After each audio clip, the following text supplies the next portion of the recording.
sun wakes up and paints the sky. A little girl with dreams that fly. She grabs her brace, her heart's a drum. The world needs saving, here we come. Don't forget to throw your super organic snack in the right bin. Dad, is the wrapper aluminum or plastic? Mr. Henderson says mixing them can contaminate an entire recycling batch. Maya, just put it in the normal bin, please. I have an important meeting and will be home a little later. When you get back from school, I'll still be in a meeting. As a special exception, you can watch television, but I'm counting on you to only watch your cartoons.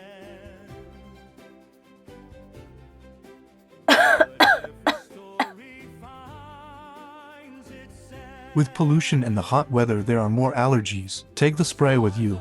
Be kind to everyone. Learn your lessons well. Have a great day. And most of all, get excited. Our mountain vacation is just around the corner.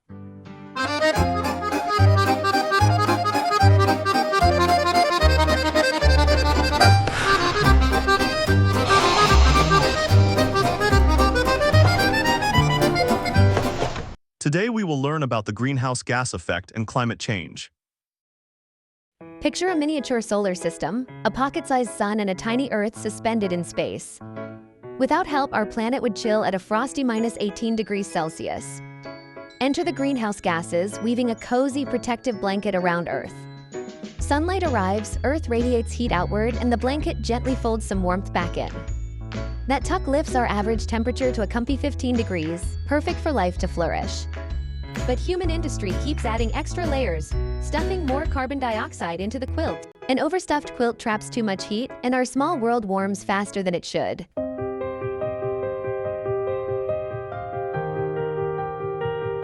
Morning, Ben. Today is a big day. You will present your new project. Years of reports and nothing changes. What's the point? Power isn't with us, Ben, but your work matters someday. The bad news is, Marcus will be in the evaluation committee. Marcus Thorne, just reading the name detonates 10 years of buried memory. A decade ago, I unveiled my masterpiece, the Phoenix Protocol. Thorne didn't simply reject it. He crucified me, calling the plan naive and dangerous before everyone. My reputation imploded. The university panicked, locking every byte of my research on a single hard drive in an overseas vault. I tried to convince myself the failure was entombed there too. But Thorne has resurfaced, now holding the power I once sought. This mission is no longer academic, it's personal. It's my redemption. Pleasure to see you, Ben. What project will you present us today? You can't dump smoke into the sky forever. That era ends today. Our plan isn't a baby step. It's a worldwide order. Every polluter held to account. This is the Global Accountability Grid. Think of it as a new kind of satellite weather map. It tracks individual emissions from the source, providing real-time, irrefutable data. It's a living ledger of every company's environmental impact. This isn't about blaming anyone. It's about giving us the data to fix the problem. The world needs this project. Please, we need this grant. You are trying again with your Phoenix Protocol. Stop dreaming. Another rejection. The curt email hits like ice. I shouldn't even be shocked anymore. I churn out reports no one will ever read, warnings shouted into silence. What good is a solution if nobody listens? And to be heard, I need one man, Marcus Thorne. Thorne, the charismatic titan of Omnia, peddles a comfy greenwash that pads his profits. He already wrecked my career once, now he guards the funding gate. He buries my research in that mountain of unread reports.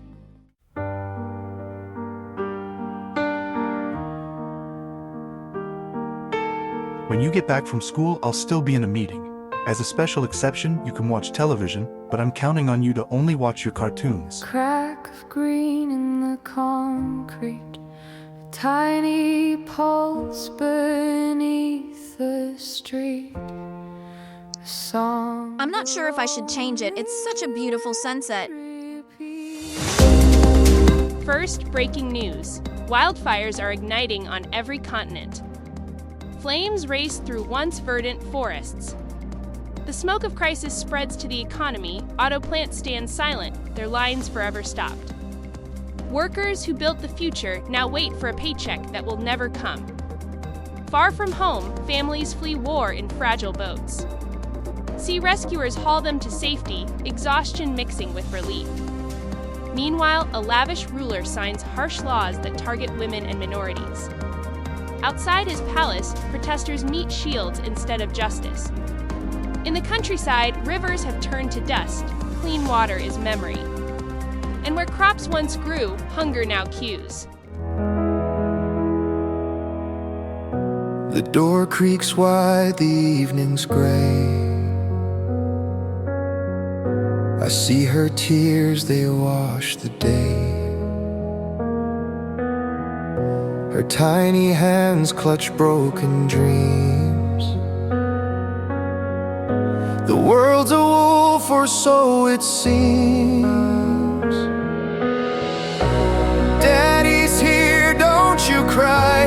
Wipe those stars back in your eye. The world's unfair, I know it's true, but love will fight its way to you. Sweetheart, but I told you to only watch your cartoon. What did you watch?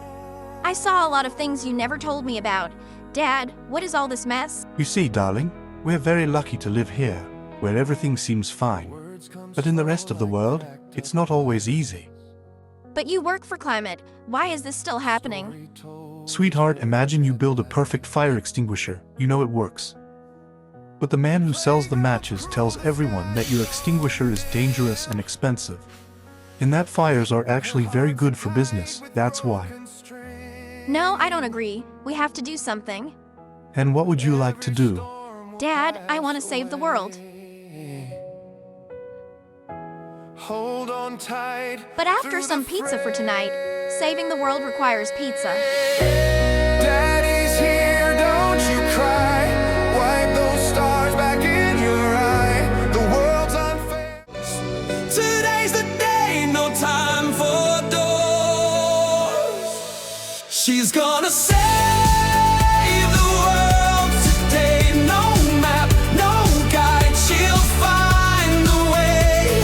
Step by step, the sky's mine. Okay, let's try. But with everything you saw, we can't do it all at once. Which problem do you want us to start with?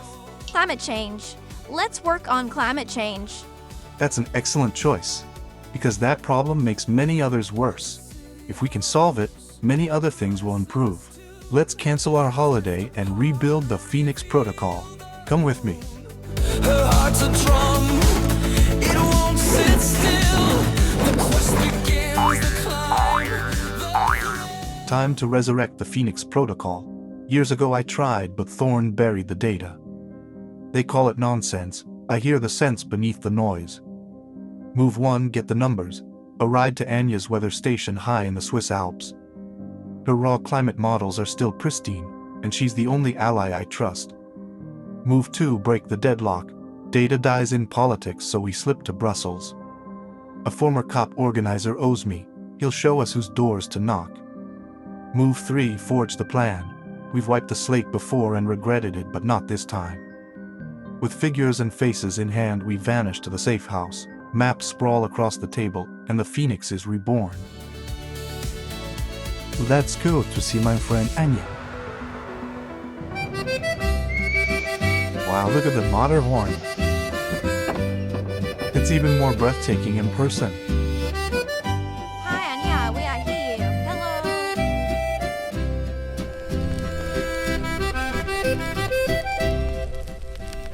Nice to meet you, Ben. It's been such a long time. So, you are coming with your daughter Maya, who likes to save the world. Anya, how is it to live alone in the mountains? How do people live here? You know, in the mountains, people live very simply. They surround themselves with things that truly matter, things of quality that they really need. They still live in the way society used to live in the past. Anya, why have things changed so much? Why the life in the city seems so different today?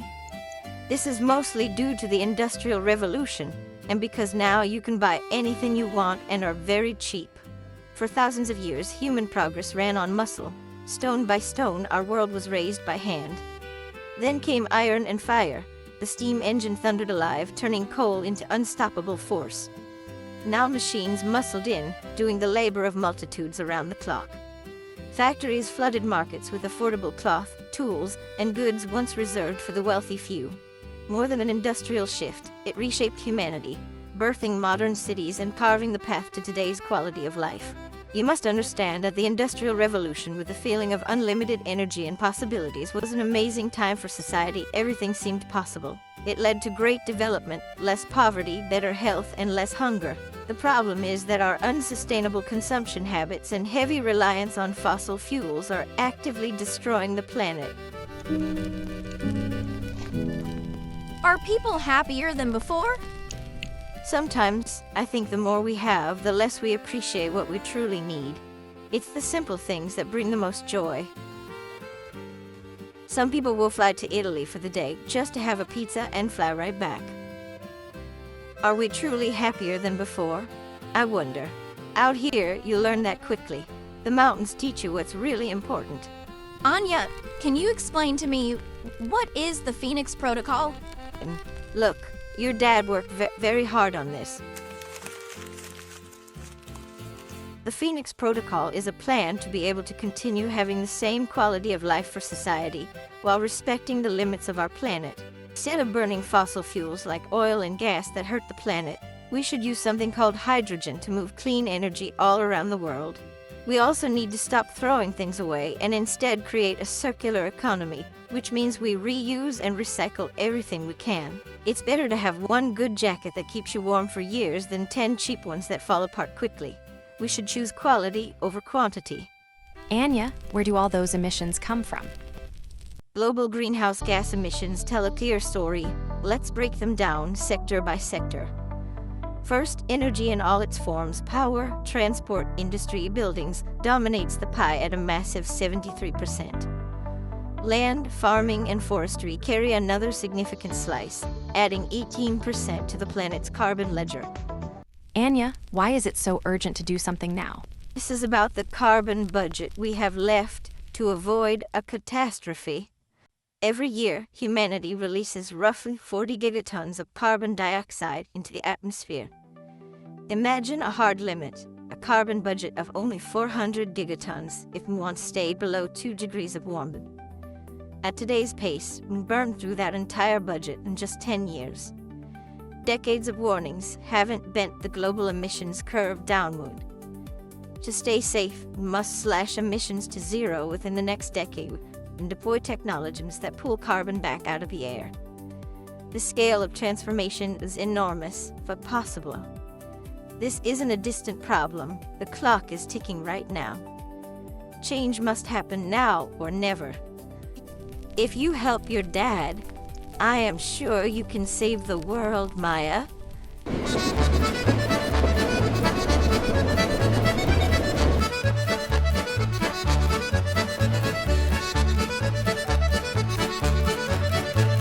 Dad, what are those people doing? Look, Maya, it's a climate protest. Those are climate activists. Climate justice now! We want climate justice! We are just guests in this world. We are just guests in this world. We are just guests in this world. Look at them, sweetheart. Their hearts are in the perfect place, but they're trying to empty the ocean with a teaspoon. The problem isn't the teaspoon, it's the ocean. So, if everybody used a teaspoon, could it work? Not alone. It's a great question, Maya, but it's a minority trying to influence others.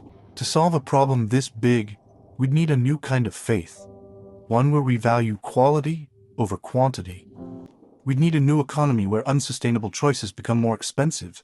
It's the only way to change people at the scale required, but it's deeply unpopular because the old way is just so easy. You can give a person a teaspoon, but you can't make them believe that emptying the ocean is their responsibility when the whole world is telling them to just enjoy the beach.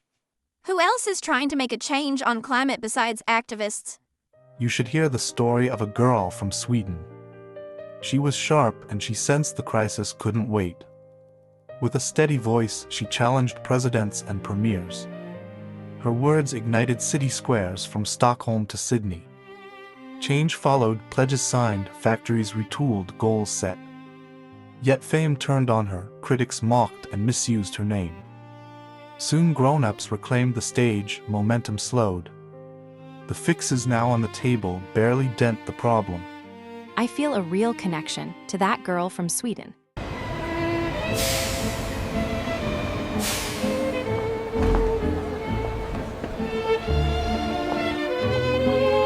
There is a conference from the oil and gas industry in Brussels today. Even the mannequin piss is involved.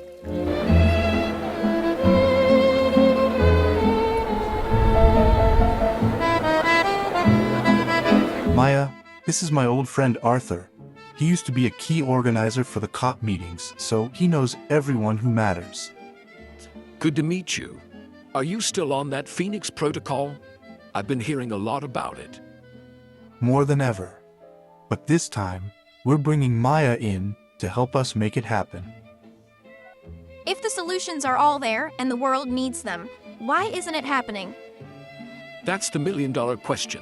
Every leader wants to solve the crisis, but only if it doesn't penalize their own economy. Developing countries want to reach a decent standard of living before they worry about ecology. The problem is that a sufficient standard of living is a moving target. Individualism and the desire for more seem to be taking over. International meetings like the COPs move too slowly. It's impossible to get everyone to agree when each country is defending its own short-term interests. But you know, your dad had a huge part of the solution. He believes it can be solved with technology and infinite clean energy. We can use hydrogen to carry that clean energy all over the world. Exactly. If we can produce hydrogen indefinitely and have a big network worldwide, we can continue to live at a high level without sacrificing our quality of life. The hydrogen revolution starts small. Harvest oceans of clean energy, then split water into endless hydrogen. During the handoff, we still tap fossil fuels, locking their carbons safely underground. Next, toy-scale pipes weave across the planet, delivering this light gas wherever power is hungry. Finally, hydrogen fires up the giant's electricity plant, steel mills, cargo ships, cross-continent trucks. 3 steps, 1 goal, zero-emission energy for everyone, and a planet that breathes easy. You see, we need technology to get us out of this. This is a real solution. But we must also be careful not to consume resources without limits. I'm going to talk to a minister. His country is going to disappear in the next few decades, so he will definitely help you get this plan to the COP. Ben Maya, still chasing windmills. It's adorable. Just enjoying the local culture. You seem busy, Marcus. Lobbying hard? Showing off all those corporate muscles? Someone has to talk sense to them. Keep the lights on. It's a man's work. Careful with all that posturing. The only muscles people around here care about come with fries. Are you still peddling that illusionary Phoenix Protocol, the pathetic fantasy that you can keep burning the world and have it magically rise from the ashes clean and innocent? It's called innovation, Marcus. A concept that seems to fly right over your heads. Now, if you'll excuse me, I'm off to get some of those famous Belgian fries I mentioned. Authenticity is important.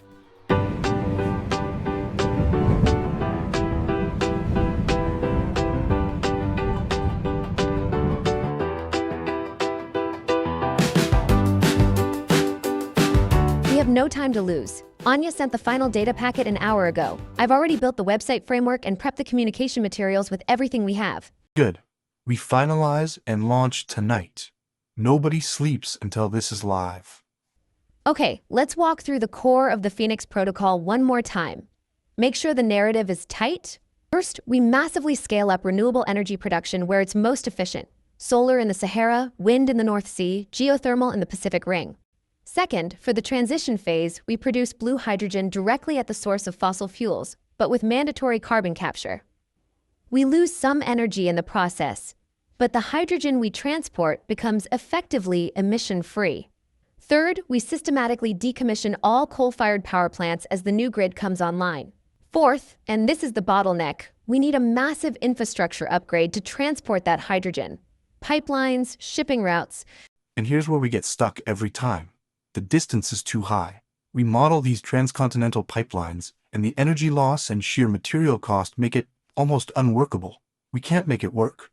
Ice cream or gelato, it don't matter to me though. Maya, what in the world is that? It's the gelato pipeline. It goes directly from Italy to every other country. Because happy people make better decisions. You know, she's not wrong. We've been so focused on the how that we forgot the why. Exactly. The point is quality of life. Okay, let's get back to the biggest how, the money. Price tag, $47 trillion. This is the preliminary investment needed. Before anyone panics, you have to put that number in perspective. This isn't a cost. This is the bill coming due for the damage done in previous decades. The entire world's GDP is over $100 trillion a year. Did you know the fossil fuel industry profits nearly $3 billion a day? That's $1 trillion a year they make from the old system. We can afford this. And it's not a cost, it's an investment. The fund will be replenished, energy will still be sold, and the revenue will flow back. But how can you convince people to pay? Who has to pay? What do you propose, Maya? Let's create a giant piggy bank. Exactly, that's the solution. This was the core idea of my Phoenix project all along. We have to change the entire paradigm.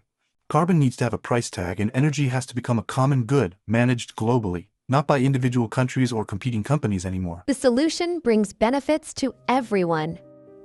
In the transition, all rich nations can pivot to blue hydrogen, provided every molecule is carbon captured. A global fund then pours money into renewables across the developing world, sowing new skilled jobs, cleaner air and steadier energy. Prices lift living standards everywhere.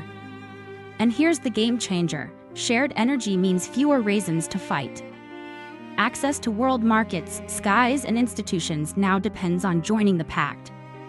Refuse and you stand alone on an empty map. It's a new social contract, but people need a symbol, something to show they're part of it. We should create a global legacy sticker.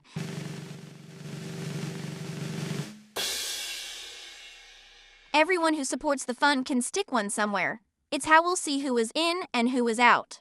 Excellent idea. Sticking it means you support the legacy fund.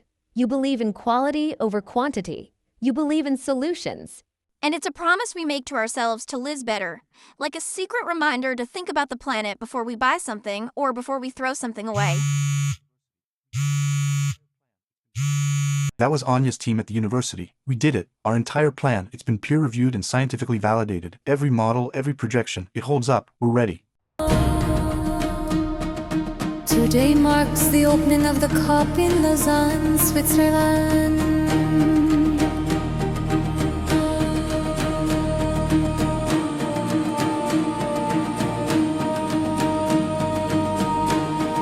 The question isn't if we act, but how.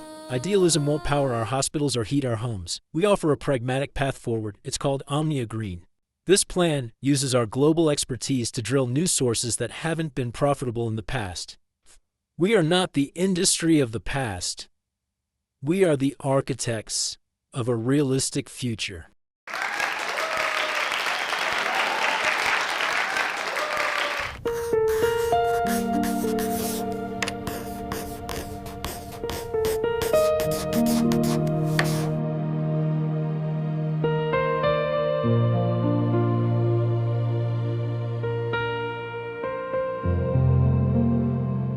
My friends, from the shores of my island nation, a nation living on borrowed time, threatened by every rising tide, I speak to you not just as a minister, but as a voice for those who face the very real, very imminent disappearance of their homes. For us, climate change is not a debate.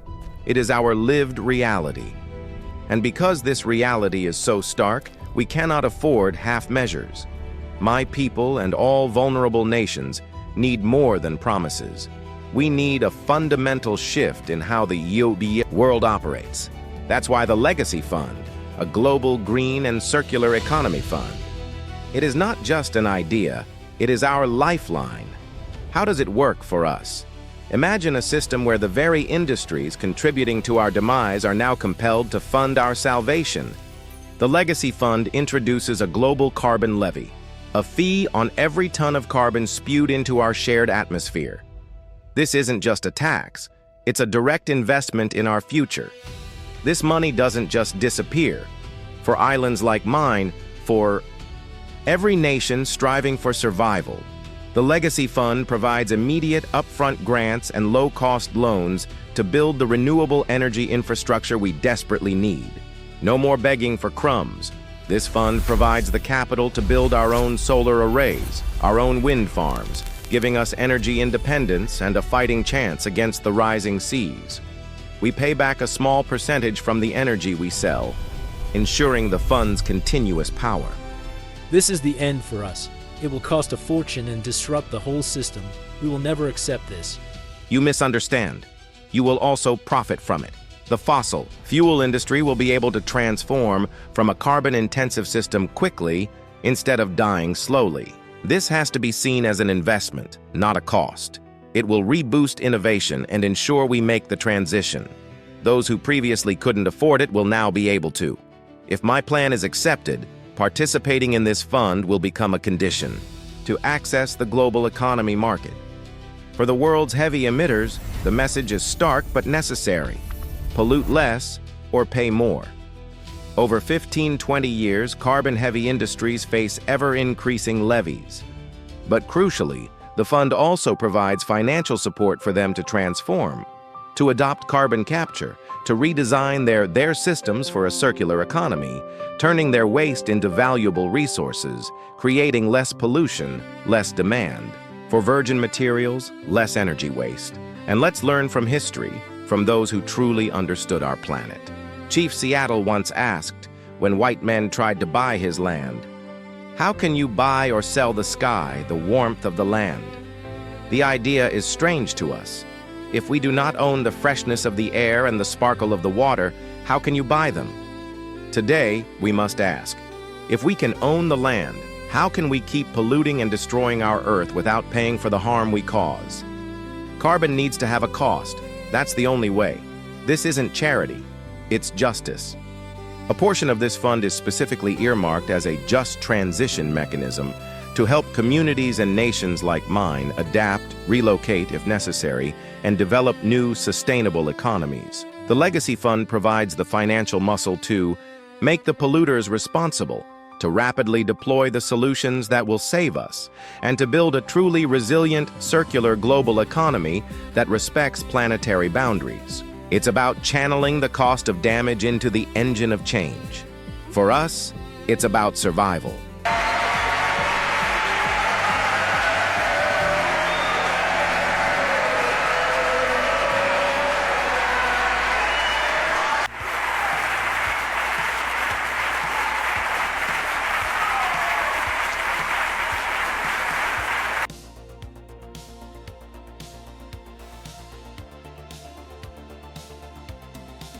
So that was a pretty great vacation, wasn't it? Tell me, what do you want to be when you grow up? Queen of the world, to solve the other problems. Very good, at least you'll always have work, and artificial intelligence won't be able to take that away. You see, we cannot solve all problems in the world, but maybe the key is the same for everything. The world would be a better place if all people, in all countries, had enough to live with dignity. Tomorrow back to school, go learn some more things. Dad, which problem are we solving during the next vacation?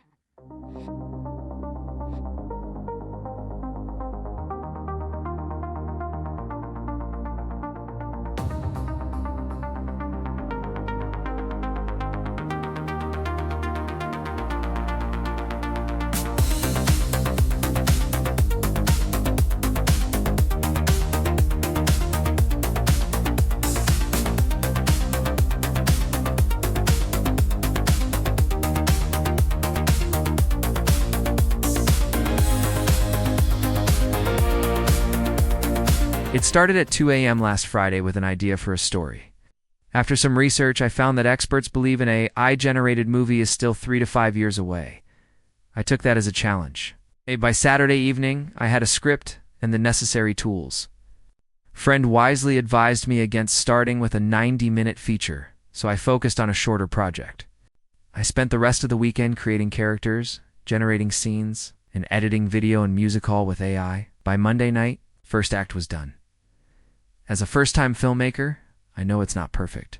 My primary goal is for the film's message to resonate. There are solutions to our global problems. Ultimately, I hope it generates a buzz as an early AI-made film and inspires real political action.